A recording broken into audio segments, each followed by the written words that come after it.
Madam మా viewers ఈ case విన్నారు కదా. దెయ్యం అంటే భయపడాలా, మైనర్ అమ్మాయి అంటే భయపడాలా? దీని గురించి ఒకసారి విందోరు. మైనర్ లవ్ గురించి చాలా సీరియస్గా చెప్పాలనుకుంటున్నానండి. దెయ్యం కంటే మైనర్ అమ్మాయితో లవ్ చేసేవాళ్ళు చాలా ఎక్కువ భయపడాలి. ఒళ్ళు కొవ్వెక్కి తిప్పి కొడితే 8th క్లాసులు కూడా చదివి సావరు. ఈలోపు మీకు అన్ని రకాల ఫిజికల్ నీడ్స్ అయిపోతున్నాయి. రీసెంట్ కేసు చూస్తే మైనర్ అమ్మాయి మైనర్ అబ్బాయిని లవ్ చేసింది. వాడికి 19 years ఏమో, ఓకే, అటు ఇటుగా ఇలా ఏలేజే. తల్లిదండ్రులు ఒక మైనర్ ఇంత చిన్న వయసులో నీకు లవ్ అవసరమా అని ఆడనేదో 4 బీగితే ఈవిడెళ్ళి లోపలికి వెళ్ళి సూసైడ్ చేసుకుంది. ఇంకేమనంటే అది రియల్లో. తల్లిదండ్రులు గుండెలు పగిలి చచ్చిపోతున్నారు. మీకు అన్ని ఫెసిలిటీస్ టైం టు టైం, నానా పాలు తాగమ్మా, నానా అన్నం తినమ్మా అని ఆడపిల్లలకి గోరు ముద్దలు పెట్టి తినిపిస్తూ, మగపిల్లలకి కావాల్సినవన్నీ రెడీ చేసి ఇచ్చి, వాళ్ళ కష్టపడి సంపాదించే ప్రతి రూపాయి మీకోసం ఖర్చు పెడుతుంటే ఒళ్ళు కొవ్వెక్కి బెడ్రూముల్లో పర్సనల్ రూములు తీసుకొని ఫోనుల్లో నైట్ టైం మీరు చేస్తున్న చిల్లరి ఎదవ వేషాలు ఏవైతే ఉన్నాయో మీ జీవితాలు సర్వనాశనం చేస్తూ మీ తల్లిదండ్రులు సొసైటీలో తలదించుకునేలాగా చేస్తున్నాయి. మైనర్ అమ్మాయిలు మైనర్ అబ్బాయిలు చాలా జాగ్రత్త పడాలి. వాళ్ళని పెంచే తల్లిదండ్రులు 100 సార్లు మీ సంపాదన పక్కన పడేయండి, వాళ్ళకి బాధ్యతలు నేర్పండి. వాళ్ళ తిండి వాళ్ళే తినాలి, వాళ్ళ కంచం వాళ్ళే తెచ్చుకోవాలి. ఆ రూపాయి రావడానికి ఎంత కష్టపడుతున్నారో వాళ్ళకి తెలియచేయండి. 9-9:30 తర్వాత ఏ ఆన్లైన్ క్లాసులు ఉండవు. వాళ్ళకి ఫోన్లు ఎందుకు, రూమ్లోకి తీసుకెళ్లి ఫోన్లు మాట్లాడుకునే అంత సీక్రెట్ ఫెసిలిటీస్ అసలు ఇవ్వద్దు. మీ పిల్లలకి మంచి ఫ్యూచర్ కావాలి అనుకుంటే ముందు 9:30 తర్వాత ఫోన్లు అవాయిడ్ చేయండి. పిల్లలకి ఫోన్లే అవసరంలా, మీతో పాటు కలిపి టీవీ చూడాలా లేకపోతే పడుకోవాలా. ఎందుకు అర్ధరాత్రులు తిరిగేది. తర్వాత పరువు హత్యలు, వాళ్ళు ఎవరినో ఫ్రెండ్షిప్ చేసేస్తారు. ఆ ఫ్రెండ్స్ మెచ్యూర్డ్ లెవెల్స్ మనకు అన్ని. ఆ ఫ్రెండ్స్లో వాళ్ళకున్న ఫెసిలిటీస్కి, వాళ్ళకి వెళ్తున్న పబ్స్కి కానీ, మైనర్స్కి కూడా పబ్స్ ఫెసిలిటీస్ ఉన్నాయి, అది ఎవరికి తెలియని కూడా తెలియదు, వాళ్ళకి మాత్రం బాగా తెలుస్తాయి. ఇలా ఎవరిని పడితే వాళ్ళని లవ్ చేసేసిన తర్వాత ఫ్రెండ్స్ అనే ఫ్రీడమ్ వచ్చేసింది, తల్లిదండ్రులు యాక్సెప్ట్ చేశారు అని వాళ్ళు ఎవరిని పడితే వాళ్ళని ఆ గ్రూప్లోనే లవ్ చేస్తే పెళ్లి దాకా వచ్చేసరికి అప్పటికి ప్రెగ్నెన్సీలు వేసుకొని వస్తున్నారు.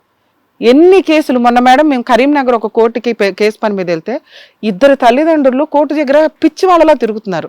నేనని తెలిసి గబుక్కుని వచ్చి మాట్లాడితే, ఏంటి సార్ మేడం మీ దగ్గర ఎవరినో అడ్వకేట్లను కలవాలని చూస్తున్నారు, ఎవరిని అడగాలో వాళ్ళకి అర్థం కావట్లా. గబుక్కు నేను కనిపించేసరికి గబగబా వచ్చి మేడం చిన్న సలహా అండి అంటే, నిజంగా వాళ్ళని చూస్తే ఎంత బాధేసిందంటే, మేడం మా అమ్మాయి మొన్న ఈ మధ్య మేజర్ అయ్యింది, ఆ అబ్బాయి ఎవడో ఆటో నడిపిస్తాడు ఏదో సంథింగ్, ఆడితో లేచిపోతాంటే తీసుకొచ్చారు. ఇంట్లో బంధించి ఎక్కడికి తీసుకెళ్ళాలి, ఏం చేయాలో అర్థం కావట్లేదు. ఇప్పుడు అతనంట నేను పోలీసులు పట్టుకొని లేకపోతే అడ్వకేట్ని తీసుకొని వస్తాను ఇంటి మీదకి దౌర్జన్యానికి. ఆ అమ్మాయి నిన్నే మేజర్ అయ్యింది, ఇవాళ అమ్మాయి వెళ్ళిపోతానంటే నా పరిస్థితి ఏంటండి? పిల్లకి ఏదో ఇప్పుడు బీటెక్లోకి ఏదో సంథింగ్ నడుస్తున్న వ్యవహారం. మా లెవెల్ కాదు, మా ఇది కాదు, వాళ్ళ క్యారెక్టర్ కూడా చాలా తక్కువ, వాళ్ళ ఫ్యామిలీ చాలా తక్కువ. మేమేం చేయాలి మేడం? మేము నైట్ సూసైడ్ చేసుకోవాలా? మాకు ఎవరిని అడగాలో తెలియలేదు, దేవతలో మీరు కనిపించారంటే, సార్ ఇది చాలా రాంగ్ స్టెప్, పిల్లకి కొంత కౌన్సిలింగ్ ఇవ్వడానికి తీసుకెళ్ళండి అని చెప్పాల్సిన పరిస్థితి. అంటే పిచ్చెక్కి తిరుగుతున్నారు తల్లిదండ్రులు ఇంత చిన్న వయసులో. మైనర్ వ్యవహారాలు ఒళ్ళు కొవ్వెక్కి చేస్తుంటే ఈయన కేసులో తల్లిదండ్రులు పట్టించుకోవాలా. ఆ అమ్మాయి ఎవరైతే ఉందో వాళ్ళ బ్యాక్గ్రౌండ్ అంతంత మాత్రమే, ఆ అమ్మాయి క్యారెక్టర్ కూడా అంతంత మాత్రమే. ఏది దొంగతనాలు, అబద్ధాలు, తల్లిదండ్రుల గురించి కూడా అబద్ధం చెప్పే అంత పరిస్థితి. అంత చిన్న వయసులోనే ఆ అమ్మాయి బ్యూటీషియన్ ప్లస్ ఈవెంట్స్ ప్లస్ ఇన్ని రకాలు చేస్తుంది అంటే చిన్న చిన్న దొంగతనాలు మనకు క్లియర్గా అర్థమవుతుంది ఇతను చెప్పిన స్టోరీలో.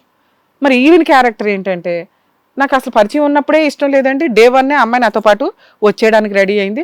1 week తర్వాత వాళ్ళ అమ్మా నాన్న అందరు ఇంట్లో లేరు, ఈయన మాత్రమే తోడు పిలిచింది. ఈయన దెయ్యం అంటే భయపడతాదేమో అమ్మాయి అని కాపాడడానికి వెళ్ళి చక్కగా ఇద్దరు నైట్ ఎంజాయ్ చేశారు, ఇద్దరిలో మైనర్లుగా ఉండగా. ఈయనకేం తెలియదు ఇక్కడ. మైనర్లకు అన్నీ తెలిసిపోవడం ఏంటమ్మా? పెళ్ళైనాక ఏం చేస్తారమ్మా? ఏం నేర్చుకుంటారు ముందే? అంత చిన్న వయసులో చేసి ఈ రోజున ఇక్కడ కూర్చొని కన్ఫ్యూజ్ లైఫ్. మైనర్ అమ్మాయితో పెట్టుకున్న ఎవరైనా కూడా జైలుకి వెళ్లాల్సిందే. కాబట్టి మైనర్ అబ్బాయిలు, మేజర్ అబ్బాయిలు మైనర్ అమ్మాయిల్ని టచ్ చేయడానికి కూడా 100 సార్లు ఆలోచించండి. ఎందుకంటే వాళ్ళు సరదాగా పోలీస్ స్టేషన్కి వెళ్ళి కంప్లైంట్ ఇస్తే అలా మనం వెళ్ళి జైల్లో కూర్చోవాల్సిన పరిస్థితి. ఈ రోజున ఇతను కన్ఫ్యూజ్లో అటు ఇటు 3 సార్లు ఎందుకు పెళ్లి చేసుకున్నాడు, 2 సార్లు ఎందుకు పెళ్లి చేసుకున్నాడంటే, అమ్మో మైనర్ అమ్మాయి ఫిజికల్గా కలిసేసాను, ఆ వ్యవహారాన్ని 5 years నుంచి బ్లాక్మెయిల్ చేస్తుంది. అదృష్టం ఏంటంటే ఇంకా కేసు వేయాలి. ఒకసారి ఏదో కంప్లైంట్ ఇచ్చారు, వాళ్ళ దృష్టిలో పెళ్లి చేసుకోవడం ఒకటే ఇంపార్టెంట్. కానీ అందరి దృష్టిలో అట్లా ఉండదు. అప్పటికి మోజు తీరిపోయింది అనుకో, ఈ అబ్బాయి నన్ను హెరాస్ చేస్తున్నాడు, నా ఫోటోలు ఉన్నాయి, నా వీడియోలు ఉన్నాయి. మైనర్ అమ్మాయి డ్రగ్స్ వాడి ఆ అమ్మాయే ఒళ్ళు కొవ్వెక్కి పిలిచిన ఆ అమ్మాయితో ఉన్న ట్రాన్సాక్షన్, మొబైల్లో ఉన్న చాటింగులతో సహా ఏదన్నా సరదాగా అమ్మాయి కంప్లైంట్ ఇచ్చినా మీరు జైలుకి వెళ్ళాలి. కాబట్టి దయ్యాల కంటే మైనర్ అమ్మాయిలు చాలా డేంజర్, డోంట్ టచ్ దెమ్.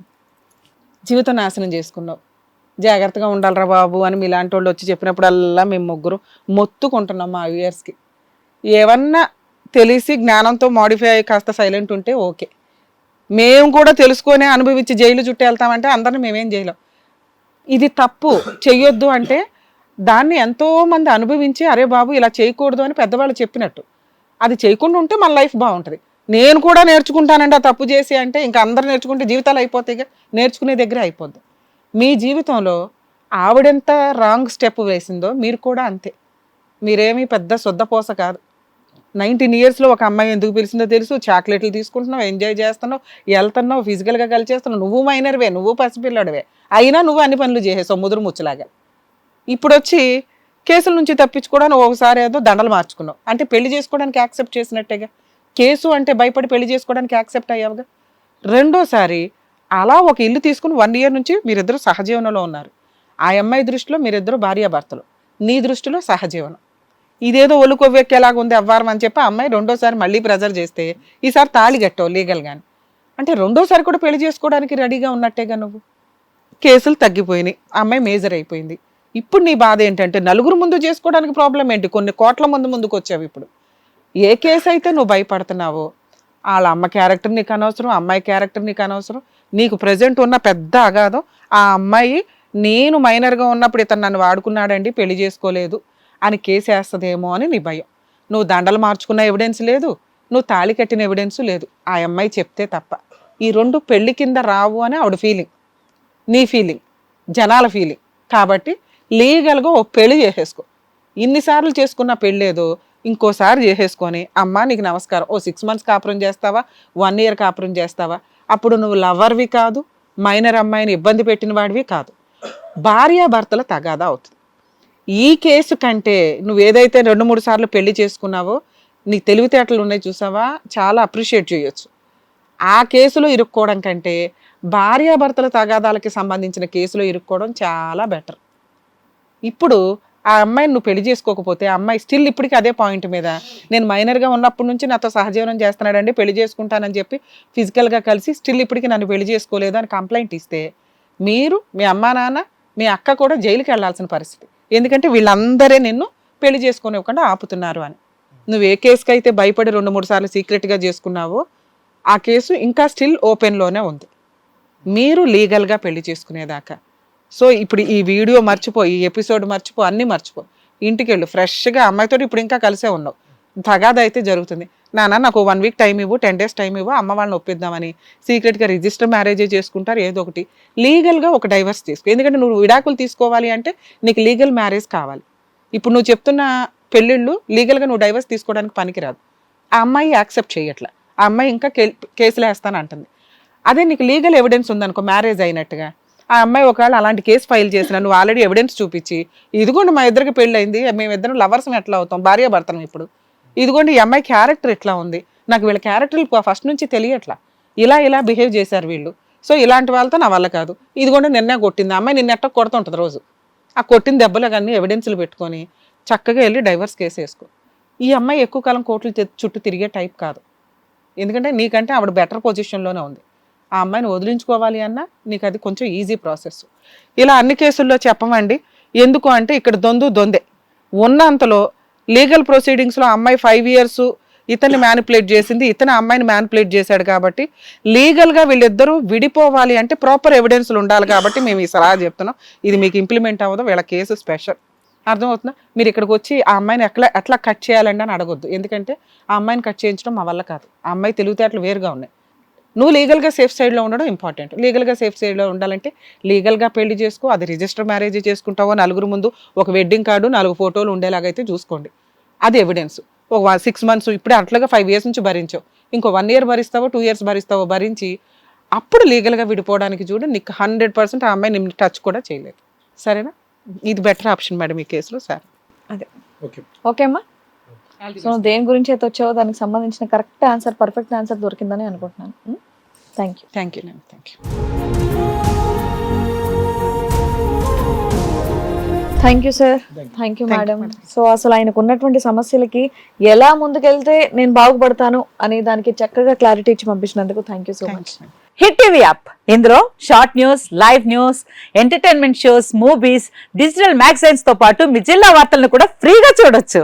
ఇంకెందుకు ఆలస్యం, వెంటనే హిట్ టీవీ యాప్ ని డౌన్లోడ్ చేసుకుని ఫ్రీగా ఎంటర్టైన్మెంట్ పొందండి. Hit TV app. Hit TV app. Please download hit TV app. Hit TV app ని ఫ్రీగా డౌన్లోడ్ చేసుకొని ఎంజాయ్ చేయండి. మీకు నచ్చిన ఎంటర్టైన్మెంట్ కోసం హిట్ టీవీ యాప్ ని ఫ్రీగా డౌన్లోడ్ చేసుకొని ఎంజాయ్ చేయండి. హిట్ టీవీ యాప్ ని డౌన్లోడ్ చేసుకుని ఆస్వాదించండి, ఆశీర్వదించండి. ఇంతమంది సెలబ్రిటీలు హిట్ టీవీ యాప్ ని డౌన్లోడ్ చేసుకోండి అని చెప్తున్నారంటే ఎంత మంచి యాప్ ఆలోచించండి. అమెరికా అమెరికా అమెరికా అమెరికాలో చదవాలనుకునే వాళ్ళకి విశ్వసనీయమైన పేరు మన శౌర్య కన్సల్టెన్సీ. UK లో 1 year masters, UK లో 1 year masters, 2 years work permit up to 5 years visa. Contact Saurya Consultancy. Contact 89851 89851.